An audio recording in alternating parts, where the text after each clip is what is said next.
So guys, for the first step, you want to go to search and type in device manager. Click on it. And now once you're on this, you want to expand cameras. And now you want to find your webcam. Make sure that it's been enabled. So you want to right click on it. If it says enable device, you want to enable it. Make sure that your webcam has been enabled. Next, you want to go to search and type in camera privacy settings. Click on it. And now once you're on this, make sure that you have camera access turned on, and make sure that you have let apps access your camera also turned on.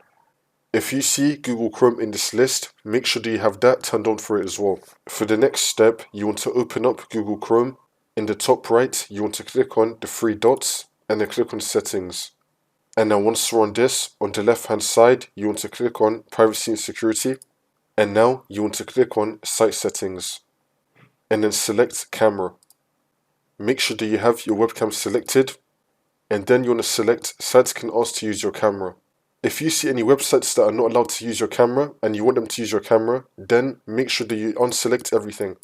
So it should be saying no sites added. However, if you want to block sites from using your camera, then select don't allow sites to use your camera. That's how you do it.